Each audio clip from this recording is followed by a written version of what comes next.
અને MgCl2 છે એને કેવી રીતનું નિર્માણ થાય છે અથવા તો એનું બંધારણ કેવું હોય છે એ આપણે સમજી ગયા હતા. હવે આપણે ધાતુઓની પ્રાપ્તિ ક્યાંથી થાય છે, ધાતુઓ કઈ રીતે આપણે પ્રાપ્ત થાય છે એના વિશેની આપણે જાણકારી મેળવવાની છે. તો ધાતુઓ આપણે મોસ્ટ ઓફલી જમીનમાંથી પ્રાપ્ત થાય. ધાતુઓ છે એ મોટાભાગે આપણે જમીનમાંથી પ્રાપ્ત થાય છે. તો મોટાભાગની ધાતુઓ આપણે જમીનમાંથી પ્રાપ્ત થાય. બે વસ્તુ એવી છે કે NaCl અને બીજું MgCl2. આ બે વસ્તુ એવી છે કે દ્રાવ્ય ક્ષારો સ્વરૂપે આપણે દરિયામાંથી પ્રાપ્ત થાય. તો NaCl અને MgCl2 જેવી ધાતુઓ છે તે આપણે દરિયામાંથી પણ પ્રાપ્ત થઈ શકે છે. જ્યારે એથી આગળ જાય તો આ બધી ધાતુ આપણે કેવા સ્વરૂપે પ્રાપ્ત થાય, તો આ બધી ધાતુ આપણે ડાયરેક્ટ ન મળે. સૌ પ્રથમ એ ધાતુની આપણે ખનિજ મળે. તો પ્રશ્ન થાય કે ખનિજ એટલે શું? તો જો વ્યાખ્યા લખી, જે તત્વો કે સંયોજનો પૃથ્વીના ભૂપૃષ્ઠમાંથી એટલે કે પૃથ્વીની જમીનમાંથી કે દરિયાને ભૂપૃષ્ઠ શબ્દ પ્રયોગ કર્યો છે. તો જે તત્વ કે સંયોજનો પૃથ્વીમાંથી કુદરતી રીતે મળી આવે તેને ખનિજ કહે છે. જે તત્વ કે સંયોજનો પૃથ્વીમાંથી કુદરતી રીતે મળી આવે તેને ખનિજ કહે છે. ઘણી ખનિજો છે બરાબર, તો કુદરતી આજે મેં વ્યાખ્યા આપી તમને એ ખનિજની વ્યાખ્યા છે. હવે આપણે જે કાચી ધાતુ મળી ડાયરેક્ટ ન મળે. સૌ પ્રથમ જે આપણે ધાતુ મળે ને અથવા જે ખનિજ મળે ને એની આપણે કાચી ધાતુ મળે, અને કાચી ધાતુમાંથી આપણે પ્યોર ધાતુ મળે. તો પ્રશ્ન થાય કાચી ધાતુ એટલે શું? તો એવી ખનિજ કે જેમાં કોઈ ચોક્કસ ધાતુનું ઊંચું ટકાવાર પ્રમાણ હોય કે જેનું નિષ્કર્ષણ લાભદાયી આપણા માટે ફાયદાકારક હોય, આવી ખનિજોને અયસ્ક અથવા કાચી ધાતુ કહે છે. તો ઘણી બધી ખનિજ એવી હોય કે એની અંદર એનું જે કોઈ ધાતુ હોય ને એનું ટકા પ્રમાણ એટલે કે એની અંદર એ ધાતુનું પ્રમાણ ખૂબ જ ઊંચું હોય, જેનું આપણે નિષ્કર્ષણ કરીએ એટલે એને તારવીએ આપણે બરાબર, તો આપણે ખૂબ જ ફાયદો થાય બરાબર. તો એને આવી કાચી ધાતુને અથવા તો આવી ખનિજને અયસ્ક અથવા કાચી ધાતુ કહે છે. નેક્સ્ટ એના પછી આવે કે કાચી ધાતુનું નિષ્કર્ષણ. તો કાચી ધાતુનું નિષ્કર્ષણ છે તેની અંદર મેં પહેલી લીટી એવી જ લખી કે મુક્ત અવસ્થામાં મળે છે બરાબર. કાચી ધાતુનું નિષ્કર્ષણ છે તેની અંદર આપણે પહેલી લીટી એવી જ લખી કે બધી જ ધાતુઓ છે એની સક્રિયતા સમાન હોતી નથી. જો બધી જ કાચી ધાતુની સક્રિયતા સમાન હોતી નથી. જેમાંની કેટલીક ધાતુ મુક્ત સ્વરૂપે મળે તો કેટલીક ધાતુ સંયોજન સ્વરૂપે મળે. આપણે અગાઉ સક્રિયતા શ્રેણી શીખી ગયા, રાસાયણિક ગુણધર્મ શીખી ગયા, ત્યાં જ આપણે ખબર પડી જતી હતી કે બધા જ ધાતુઓની સક્રિયતા સમાન નથી. દાખલા તરીકે સોડિયમ અને પોટેશિયમને આપણે કેરોસીનમાં રાખતા હતા, તો બધી જ ધાતુઓની સક્રિયતા સમાન નથી. ઘણી ધાતુઓની સક્રિયતા વધુ હોય તો એ પૃથ્વી ઉપર સંયોજન સ્વરૂપે મળે, ઘણી ધાતુની સક્રિયતા ઓછી હોય તો તે પૃથ્વી ઉપર મુક્ત અવસ્થામાં મળે. એથી આપણે આગળ જાય તો ધાતુઓનું નિષ્કર્ષણ છે ને એ ધાતુઓની સક્રિયતા ઉપર આધાર રાખે છે. ધાતુઓનું નિષ્કર્ષણ છે એ ધાતુઓની સક્રિયતા ઉપર આધાર રાખે. એટલે આપણે સક્રિયતા શ્રેણીને 3 વિભાગમાં વહેંચી દીધી. સક્રિયતા શ્રેણી છે એને આપણે આ પહેલો વિભાગ, આ બીજો વિભાગ અને એના પછી એથી આપણે આગળ જાય તો આ ત્રીજો વિભાગ. તો ધાતુઓની સક્રિયતા શ્રેણીની અંદર રહેલી ધાતુઓને આપણે 3 વિભાગમાં વહેંચી દીધી. સૌથી ઊંચી સક્રિય વધુ સક્રિય એ આવડિયા ધાતુ. સક્રિયતા શ્રેણીની ટોચ ઉપર આવે ને કે એટલે પોટેશિયમ, સોડિયમ, કેલ્શિયમ, મેગ્નેશિયમ ને aluminium. Potassium, sodium, calcium, magnesium અને એલ્યુમિનિયમ આ ટોચ ઉપર આવેલી ધાતુ છે. સક્રિયતા શ્રેણીની ટોચ ઉપર આવેલી ધાતુ છે. તો આને વધુ સક્રિય ધાતુ અથવા ઊંચી સક્રિય ધાતુ તરીકે ઓળખાય. જે સાઈડમાં એના મુદ્દા લખા, આ ધાતુઓની સક્રિયતા શ્રેણી ટોચ પર રહેલી છે એટલે સૌથી સક્રિયતા શ્રેણીની ટોચ ઉપર રહેલી આ બધી ધાતુ છે. આ ધાતુ એટલી હદે સક્રિય છે કે મુક્ત સ્વરૂપે તો મળે જ નહીં. આ ધાતુ એટલી હદે સક્રિય છે કે મુક્ત સ્વરૂપે તમને પ્રાપ્ત નહીં થાય. તો કેવા સ્વરૂપે? તો એ તમને ઓક્સાઇડ, સલ્ફાઇડ કે કાર્બોનેટ સ્વરૂપે પ્રાપ્ત થાય છે. તો આ ધાતુ તમને ઓક્સાઇડ, સલ્ફાઇડ કે કાર્બોનેટ સ્વરૂપે પ્રાપ્ત થાય છે. મોટાભાગની ધાતુ ઓક્સાઇડ સ્વરૂપે જ પ્રાપ્ત થાય. શું કામ? તો કે પૃથ્વી ઉપર ઓક્સિજન વધુ માત્રામાં મળે પ્લસ ઓક્સિજન સક્રિય છે. પૃથ્વી ઉપર ઓક્સિજન છે બરાબર છે, એ ઓક્સિજનની માત્રા વધુ છે અને ઓક્સિજન છે ને એ સક્રિય છે. એટલા માટે આપણે મોટાભાગની ધાતુઓ છે એ મોટાભાગની ધાતુઓ ઓક્સાઇડ સ્વરૂપે પ્રાપ્ત થાય છે. હવે એના પછી ઝીંક, લોખંડ, લેડ અને કોપર આ મધ્યમ સક્રિય છે, જે સક્રિયતા શ્રેણીની વચ્ચે આવેલી છે. ટોચ ઉપર આવેલી ધાતુની વાત થઈ ગઈ. હવે વચ્ચે આવેલી એની વાત કરીએ. ઝીંક છે બરાબર છે, એના પછી આપણે લોખંડ, ઝીંક, લોખંડ, લેડ અને કોપર આ 4 કાચી ધાતુ એવી છે કે જે સામાન્ય રીતે સક્રિયતા શ્રેણીની મધ્યમાં આવેલી છે, તેથી તેને મધ્યમ સક્રિય ધાતુ કીધી. આ પણ ઓક્સાઇડ અને સલ્ફાઇડ કે કાર્બોનેટ સ્વરૂપે પ્રાપ્ત થાય છે. મોટા ભાગે તેની કાચી ધાતુ ઓક્સાઇડ સ્વરૂપે જ હોય છે, જે ઉપર લખાણ હતું એ જ આની અંદર આવે. પરંતુ સામાન્ય રીતે AuAgPt ને Cu એટલે ગોલ્ડ, સિલ્વર, પ્લેટિનમ અને કોપર એ મોટા ભાગે મુક્ત અવસ્થામાં મળે, અને Au અને Ag ક્યારેક ક્યારેક સલ્ફાઇડ કે ઓક્સાઇડ સ્વરૂપે પ્રાપ્ત થાય છે. આમ તમે જુઓ ને ધ્યાનથી, તો આમાં ધાતુઓને નિષ્કર્ષણ કરતા પહેલા ધાતુઓને 3 વિભાગમાં આપણે વહેંચી દીધી: ઊંચી સક્રિયતા ધરાવતી ધાતુ, મધ્યમ સક્રિયતા ધરાવતી ધાતુ અને નીચી સક્રિયતા ધરાવતી ધાતુ. આવડિયા છે એ ઊંચી સક્રિયતા ધરાવતી ધાતુઓ છે, એના પછી આ છે એ મધ્યમ સક્રિયતા ધરાવતી કાચી ધાતુ છે, અને એના પછી આ છે એ સૌથી ઓછી સક્રિયતા ધરાવતી કાચી ધાતુ છે. હવે આ ધાતુઓની સક્રિયતા શ્રેણી મુજબ અયસ્કમાંથી ધાતુઓનું નિષ્કર્ષણ, કે ભાઈ આની આપણે વેચી તો દીધી, 3 વિભાગ તો કરી નાખ્યા આપણે આવડા, તો આ 3 વિભાગમાંથી આ 3 વિભાગમાં તો કાચી ધાતુ હોય છે, તો આપણે ધાતુ કેમ મળશે? તો આ 3 વિભાગની જે કાચી ધાતુ છે એમાંથી ધાતુ કેવી રીતે મેળવી શકાય?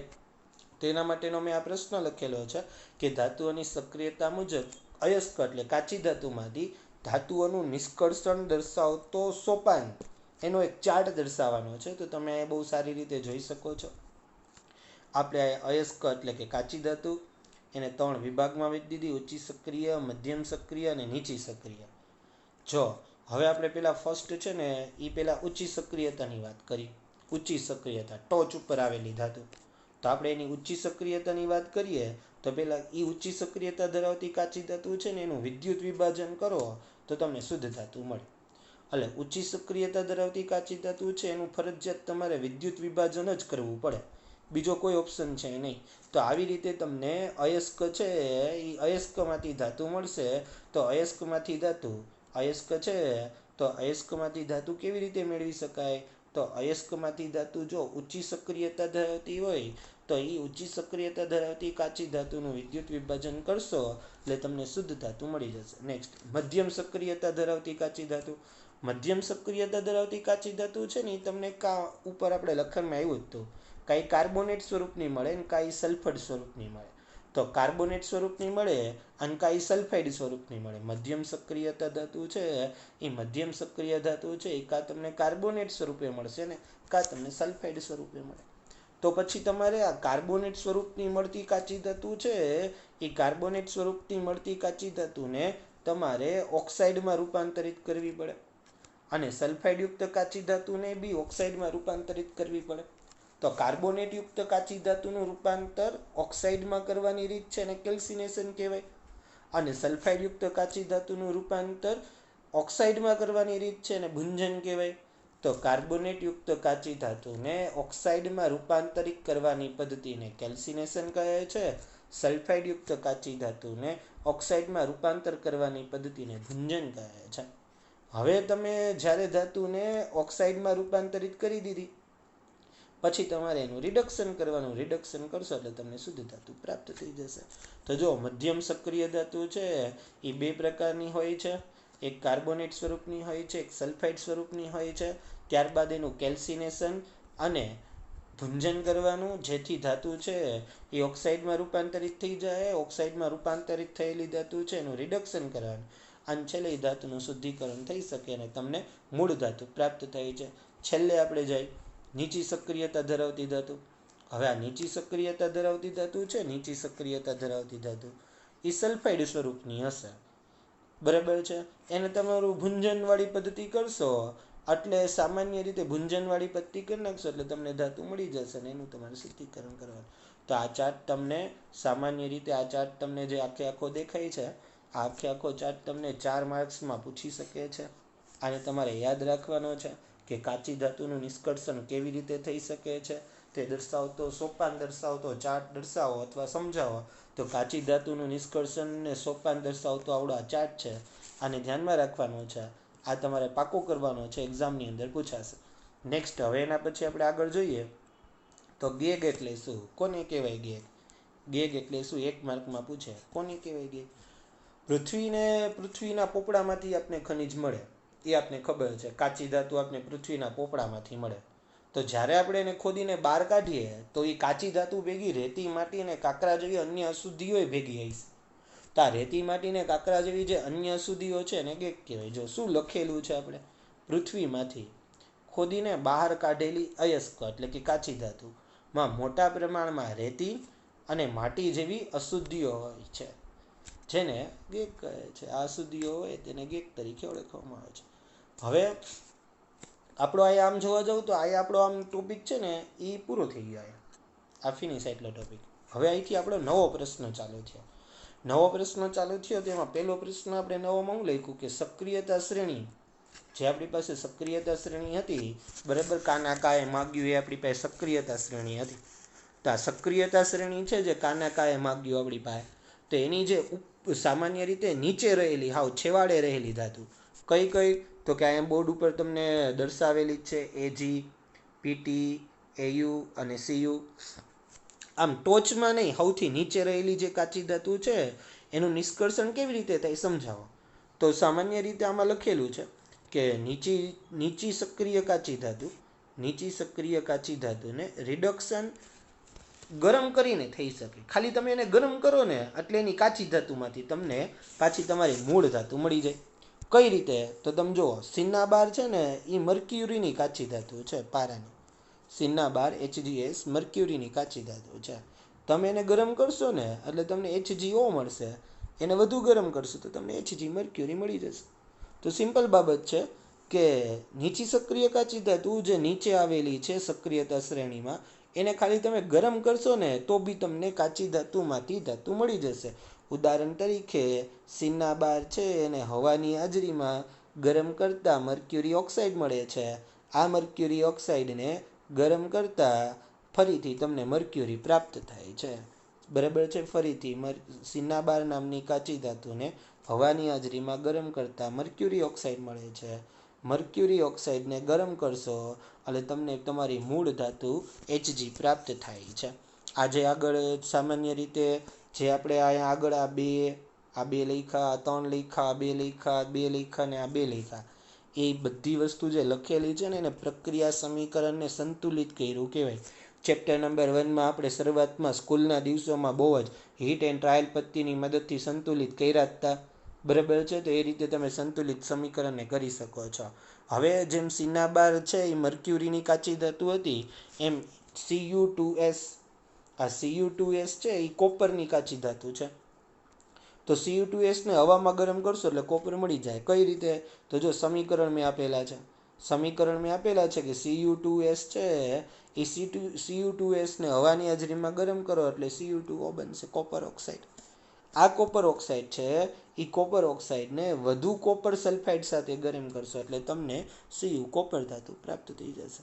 તો બહુ પ્રશ્ન છે, બરાબર છે. એ પ્રશ્ન છે એની અંદર તમને લખ્યું હતું કે નીચી સક્રિયતા શ્રેણી છે એનું નિષ્કર્ષણ કેવી રીતે થાય. તો આ એટલો જવાબ. 2 ધાતુ આપણે આપેલી હતી, એક આપણે Hgનું સામાન્ય શુદ્ધિકરણ કર્યું, બીજું આપણે Cuનું શુદ્ધિકરણ કર્યું. તો Hg અને Cuનું શુદ્ધિકરણ કર્યું. આ પ્રશ્ન અલગ રીતે તમને 3 માર્કમાં પૂછાય તો એને આની અંદર એટલું લખવાનું થશે. નેક્સ્ટ, હવે એના પછીથી આપણે આગળ જઈએ તો સક્રિયતા શ્રેણીની ટોચ કે વધુ સક્રિય કે ઊંચી સક્રિય ધાતુનું નિષ્કર્ષણ કેમ થાય. તો આ ધાતુ છે ને ખૂબ જ સક્રિય હોય, ટોચ ઉપર આવેલી હોય ને, એનું કાર્બન વડે રિડક્શન થઈ શકતું નથી. ખાલી કાર્બનથી તમે એનું રિડક્શન ન કરી શકો. ટોચ ઉપર કઈ કઈ ધાતુ આવેલી છે, સોડિયમ, મેગ્નેશિયમ, કેલ્શિયમ ને એલ્યુમિનિયમ. આ ટોચ ઉપર આવેલી ધાતુ છે. બરાબર છે. એનું તમે રિડક્શન તમે કાર્બન વડે તો ન જ કરી શકો. કાર્બન વડે એનું રિડક્શન ન થાય. જ્યાં લગી રિડક્શન ન થાય ત્યાં સુધી તમને તમારી મૂળ ધાતુ પ્રાપ્ત નહીં થાય. તો શું કામ નથી થતું, કારણ કે કાર્બન કરતાં છે ને એ ઓક્સિજન પ્રત્યે વધુ આકર્ષણ ધરાવે. કાર્બન કરતાં સોડિયમ, મેગ્નેશિયમ, કેલ્શિયમ ને એલ્યુમિનિયમ ઓક્સિજન પ્રત્યે વધુ આકર્ષણ ધરાવે, જેથી કાર્બન તેમાં રહેલા ઓક્સિજનને દૂર કરી શકતો નથી. તો આપણી પાસે બીજી રીત છે, તો કે હા, બીજી રીત કઈ છે, તો કે વિદ્યુત વિભાજનની રીતથી, વિદ્યુત વિભાજનીય રિડક્શનની મદદથી સક્રિય કે ટોચ ઉપર રહેલી કાચી ધાતુ છે એમાંથી તમે ધાતુ મેળવી શકો છો. કઈ રીતે, તો કે વિદ્યુત વિભાજનમાં સોડિયમ, મેગ્નેશિયમ અને કેલ્શિયમના પીગાળેલા ક્લોરાઇડના ક્ષાર લેવાના અને એનું વિદ્યુત વિભાજન કરવાનું. તમે એનું વિદ્યુત વિભાજન કરશો એટલે કેથોડ ઉપર તમારી ધાતુ મળી જશે અને એનોડ ઉપર છે એ તમને ક્લોરાઇડનું ક્ષાર મળી જશે.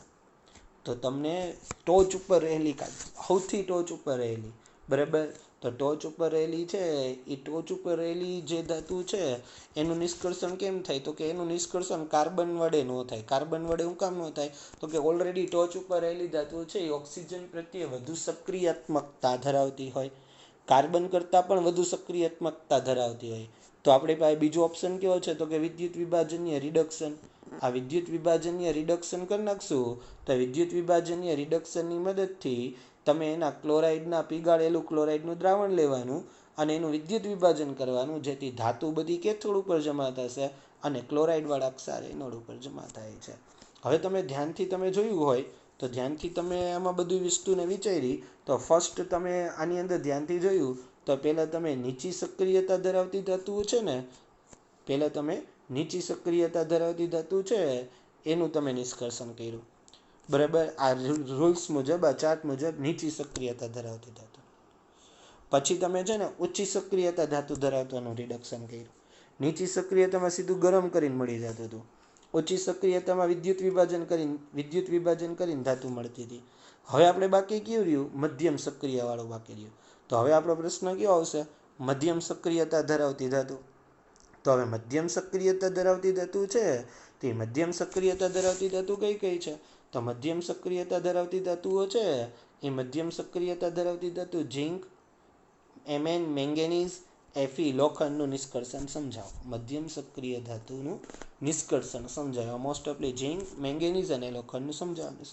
મધ્યમ સક્રિયમાં કોણ કોણ આવે? એફી, લોખંડ, ઝીંક, લેડ, કોપર અને મેંગેનીઝ. આટલી ધાતુ છે એ મધ્યમ સક્રિય છે. ફરીથી કહો, લોખંડ, ઝીંક, લેડ, કોપર અને મેંગેનીઝ આટલી વગેરે મધ્યમ સક્રિય ધાતુ છે. તે કુદરતમાંથી તમને સલ્ફાઇડ કે કાર્બોનેટ સ્વરૂપે મળે છે. જો તમને અહીંયા જ મેં આ ચાર્ટની અંદર જ કહી દીધું હતું કે મધ્યમ સક્રિય ધાતુ છે એ મધ્યમ સક્રિય ધાતુ આપને કાર્બોનેટ સ્વરૂપે અથવા સલ્ફાઇડ સ્વરૂપે મળે. ઓલરેડી અગાઉ વાત થઈ ગઈ હતી. અહીંયા આ જ પ્રશ્નની અંદર ફરીથી આપણે એને રિપીટ કરીને કીધું કે મધ્યમ સક્રિય ધાતુ છે એ આપને સલ્ફાઇડ, બરાબર છે, મધ્યમ સક્રિય ધાતુ છે તે આપને સલ્ફાઇડ કે કાર્બોનેટ સ્વરૂપે પ્રાપ્ત થઈ છે. પરંતુ આ ધાતુઓને સલ્ફાઇડ અથવા કાર્બોનેટ કરતાં ઓક્સાઇડમાંથી વધુ સરળ રીતે સલ્ફાઇડ અથવા કાર્બોનેટ કરતાં ઓક્સાઇડમાંથી વધુ સારી રીતે મેળવી શકાય. તમે જો એની સલ્ફાઇડ અને કાચી ધાતુ કાર્બોનેટ સ્વરૂપની કાચી ધાતુનું નિષ્કર્ષણ કરો ને તો તમને એની અંદર તકલીફ પડે. જ્યારે ઓક્સાઇડ સ્વરૂપની કાચી ધાતુનું નિષ્કર્ષણ કરશો ને તો વધુ સરળ બની જશે. તો આપણે સલ્ફાઇડ કે કાર્બોનેટ છે એને પહેલાં ઓક્સાઇડમાં રૂપાંતર કરવાનું. તો એના માટેની બે વ્યાખ્યા જે તે સમયે મેં તમને આપી જ દીધી હતી. જો સલ્ફાઇડયુક્ત કાચી ધાતુ હોય એનું ઓક્સાઇડમાં રૂપાંતર કરો તો એ પત્તીને ભંજન કહેવાય. સલ્ફાઇડયુક્ત કાચી ધાતુનું ઓક્સાઇડમાં રૂપાંતર કરવાની પદ્ધતિને ભંજન કહે છે. પણ કાર્બોનેટ સ્વરૂપની કાચી ધાતુ છે એનું ઓક્સાઇડમાં રૂપાંતર કરવાની પદ્ધતિને કેલ્સિનેશન કહે છે. ખાસ ધ્યાન રાખજો, સલ્ફાઇડનું તમે ઓક્સાઇડમાં રૂપાંતર કરો તો ભંજન અને કાર્બોનેટનું તમે ઓક્સાઇડમાં રૂપાંતર કરો તો કેલ્સિનેશન. બીજું, આ હવાની હાજરીમાં ગરમ કરવામાં આવે. જ્યારે મર્યાદિત હવાની હાજરીમાં, આ છે એ હવાની હાજરીમાં ગરમ કરવામાં આવે અને આ મર્યાદિત હવાની હાજરીમાં ગરમ કરવામાં આવે.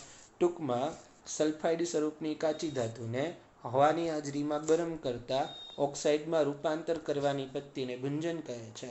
કાર્બોનેટ સ્વરૂપની કાચી ધાતુને હવાની હાજરીમાં ગરમ કરતાં ઓક્સાઇડમાં રૂપાંતરિત કરવાની પદ્ધતિને કેલ્સિનેશન કહે છે. તમે અહીંયા ખાસ ધ્યાનથી જુઓ તો ZnS સલ્ફાઇડ સ્વરૂપની કાચી ધાતુ હવાની હાજરીમાં ગરમ કરી, ZnO ઓક્સાઇડ બની ગયો. અહીં તમે જુઓ ZnCO3 કાર્બોનેટ સ્વરૂપની કાચી ધાતુ એને ગરમ કરી તો ઓક્સાઇડમાં રૂપાંતરિત થઈ ગઈ. તો આ સમીકરણ ભંજનનું છે અને આ સમીકરણ કેલ્સિનેશનનું છે. હવે તમને જે સમય દરમિયાન તમે જે કોઈ વસ્તુ છે એ ભુંજન કર્યું કે કેલ્સિનેશન કર્યું, તમને ઓક્સાઇડ સ્વરૂપની કાચી ધાતુ મળી. હવે એનું તમારે કાર્બન વડે શું કરી નાખવાનું? રિડક્શન. તો ZnO છે એનું કાર્બન વડે રિડક્શન કરો તો Zn તમારી મેઇન ધાતુ તમને પ્રાપ્ત થઈ જાય છે. ZnO છે એનું કાર્બન વડે રિડક્શન કરો તો મેઇન ધાતુ તમારી તમને પ્રાપ્ત થઈ જાય છે, Zn પ્રાપ્ત થઈ જાય છે. તો મધ્યમ સક્રિય ધાતુ છે આ મધ્યમ સક્રિય ધાતુનું નિષ્કર્ષણ કેવી રીતે કરી શકાય? તો મધ્યમ સક્રિય ધાતુ છે એનું નિષ્કર્ષણ કેવી રીતે કરી શકાય એવું તમને પૂછે તો અહીંથી તમારે આટલો જવાબ લખવાનો થાય. આ મધ્યમ સક્રિય ધાતુનું નિષ્કર્ષણ હતું.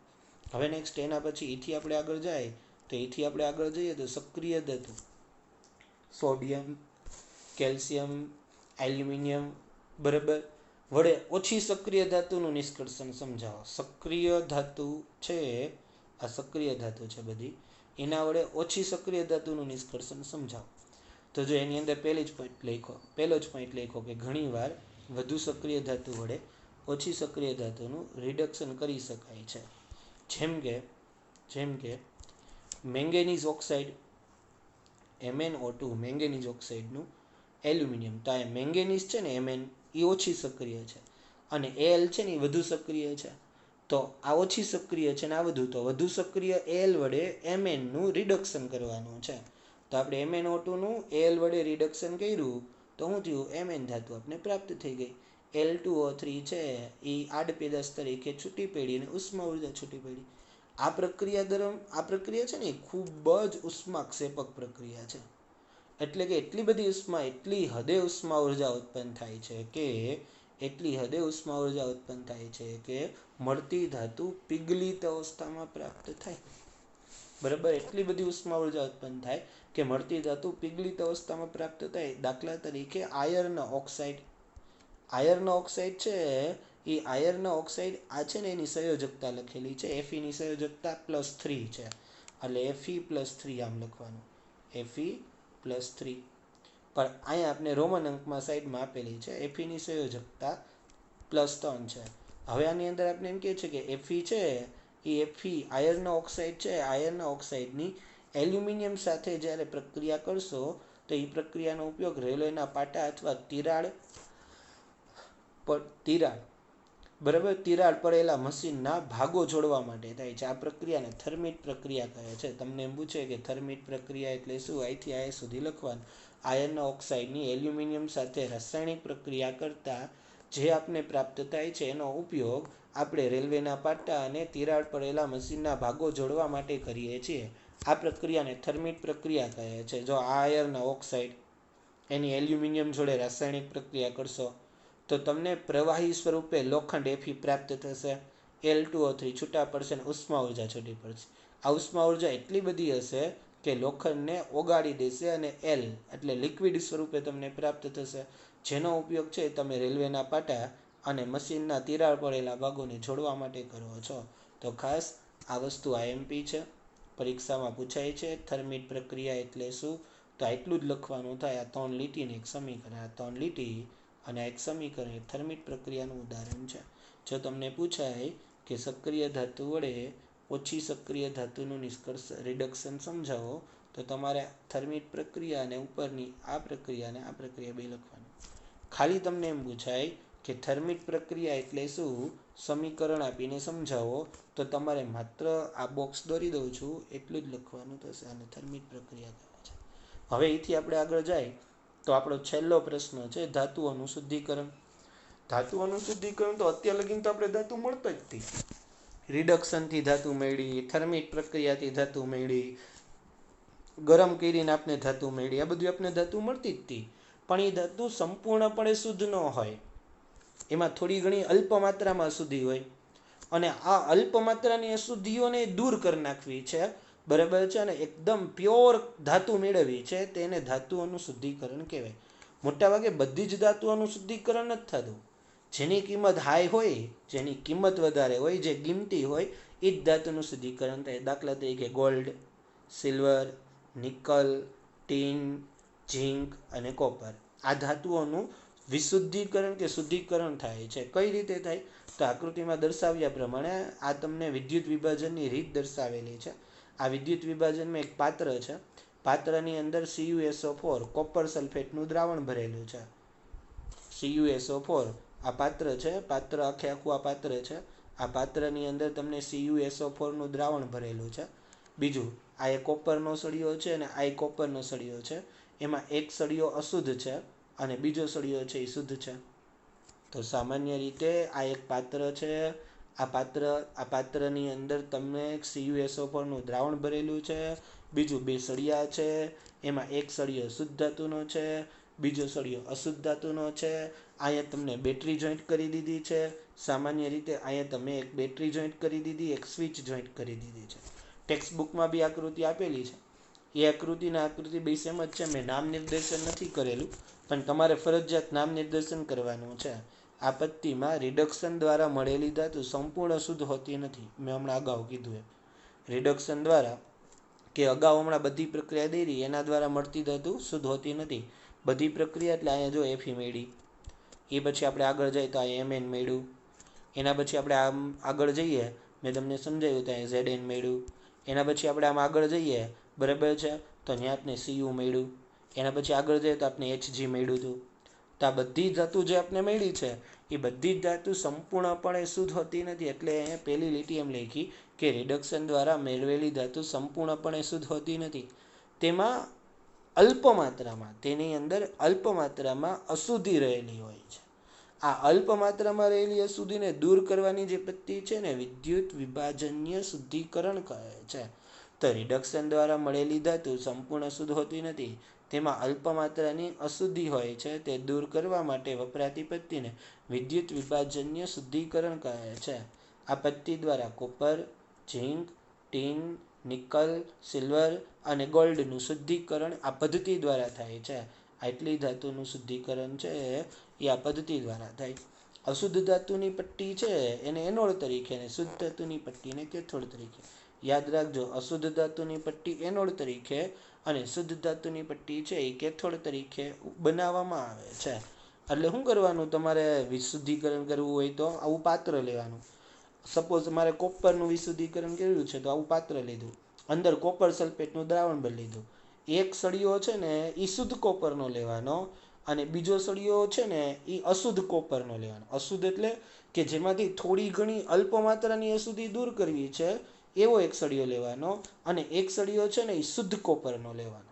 અગાઉથી બનાવેલા શુદ્ધ કોપરનો એક સળિયો લેવાનો અને એક સળિયો છે એ જેનું આપણે શુદ્ધિકરણ કરવા માંગતા એવું લેવાનું. અંદર કોપર સલ્ફેટનું દ્રાવણ ભરવાનું. એમાં અશુદ્ધ સળિયો છે એ એનોડ તરીકે લેવાનો અને શુદ્ધ સળિયો છે જેના તરીકે લેવાનો, કેથોડ તરીકે.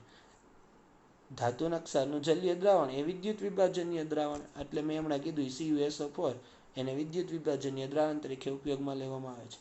આકૃતિમાં દર્શાવ્યા પ્રમાણે આપણે ગોઠવણ કરી દીધી. પછી વિદ્યુત પ્રવાહ શરૂ કરો એટલે અશુદ્ધ ધાતુનો સળિયો હશે એ દ્રાવણમાં ઓગળે અને ત્યારબાદ કેથોડ પર જમા થાય. એટલે કે આ અશુદ્ધ ધાતુનો સળિયો છે, આવડા સળિયો છે ને એ અશુદ્ધ ધાતુનો સળિયો છે, ઓગળે, આખો ઓગળી જાય. ઓગળીને અશુદ્ધિ બધી જો અહીંયા જમા થાય અને શુદ્ધ કોપર જો આ બાજુ એરો આપ્યો અહીંયા આ બાજુ જમા થાય. એટલે અશુદ્ધ સળિયો ઓગળે, આવડા અશુદ્ધ સળિયો ઓગળે, અશુદ્ધિ બધી નીચે જમા થાય અને શુદ્ધ ધાતુ બધી આ સળિયા ઉપર જમા થાય. થોડીક વાર પછી જુઓ ને તો આ સળિયો જે અશુદ્ધ ધાતુનો સળિયો છે એ અશુદ્ધ ધાતુનો સળિયો તમે 1 kgનો લીધો હોય ને બરાબર, તો એ આખો હળિયો ઓગળી જાય. અને આ તમે 1 kgનો સળિયો લીધો હોય ને તો આ સળિયો ઓગળી ગયા પછી આવડા સળિયો છે ને એ 1.9 kgનો અથવા તો સામાન્ય રીતે 1.8 kgનો થઈ જાય. તેનું વજન વધી જાય, આનું વજન વધી જાય અને આનું વજન ઘટી જાય. એટલે અશુદ્ધિ બધી નીચે વહી જાય, શુદ્ધ કોપર આ શુદ્ધ સળિયા ઉપર જમા થઈ જાય. તો અશુદ્ધિ દ્રાવણમાં નીચે રહી જાય છે અને અશુદ્ધિ એનોડ નીચે જમા થતી હોવાથી તેને એનોડિક પંક કહે છે. ઘણી વખત આની વ્યાખ્યા પૂછાય છે કે એનોડિક પંક એટલે શું, તો અશુદ્ધિ બધી દ્રાવણમાં નીચે રહી જાય છે તેથી તેને એનોડિક પંક કહે છે. તો આ પ્રશ્ન બી IMP છે, આ પ્રશ્ન પણ IMP છે, તો આને પણ ધ્યાન રાખજો. આ પણ પૂછાયો છે. આવડા પ્રશ્ન પણ IMP છે, આને ધ્યાન રાખજો. આ પૂછાયો છે. તો આ બધા પ્રશ્નો છે એને મેં અલગ અલગ કરીને આપ્યા છે.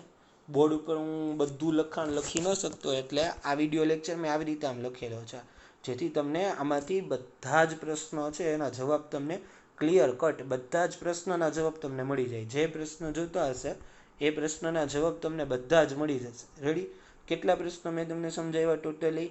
ફર્સ્ટ, ધાતુઓની પ્રાપ્તિ ક્યાંથી થાય તે. નેક્સ્ટ, એના પછી ધાતુઓનું નિષ્કર્ષણ કેવી રીતે કરી શકાય 3 વિભાગ કરીને તે. એના પછી ટોચ ઉપર ધાતુઓનો પેલો શુદ્ધિકરણ દર્શાવતો આપણો આખો ચાર્ટ છે એ મેં તમને કેવી રીતે લખાય એ સમજાવ્યો. એ ધાતુના શુદ્ધિકરણના ચાર્જ પછી ગેંગ એટલે શું, એ ગેગ કોને કહેવાય ને ગેગ એટલે શેના તરીકે ઓળખવામાં આવે, એ ગેગનું સમજાયું. પછી નીચે ટોચ નીચે સક્રિયતા શ્રેણીની નીચે રહેલી છે એ ધાતુનું નિષ્કર્ષણ કેમ થાય, સક્રિયતા શ્રેણીની ઉપર રહેલી ધાતુઓનું નિષ્કર્ષણ કેમ થાય, સક્રિયતા શ્રેણીની મધ્યમાં રહેલી ધાતુઓ છે એ મધ્યમાં રહેલી ધાતુઓનું નિષ્કર્ષણ કેમ થાય એ સમજાયું. અને નેક્સ્ટ એના પછી તમને સક્રિયતા શ્રેણીમાં સક્રિય ધાતુ વડે ઓછી સક્રિય ધાતુનું નિષ્કર્ષણ કેમ થાય. આ બધા જ પ્રશ્નની અંદર આ લાસ્ટ વિદ્યુત વિભાજન વાળો છે ને, એ વિદ્યુત વિભાજન વાળો પ્રશ્ન થોડોક આઈએમપી પ્રશ્ન છે. તો આને થોડુંક ક્લિયર કટ સમજશો એટલે વાંધો નહીં આવે. આની વોટ્સએપ સ્વરૂપની પીડીએફ ફાઇલ સંસ્થાના વોટ્સએપ ગ્રુપમાંથી તમને મળી જશે. તો તમે આને રિફર કરજો, આને ધ્યાનમાં લેજો. બરાબર છે. નમસ્તે વિદ્યાર્થી મિત્રો.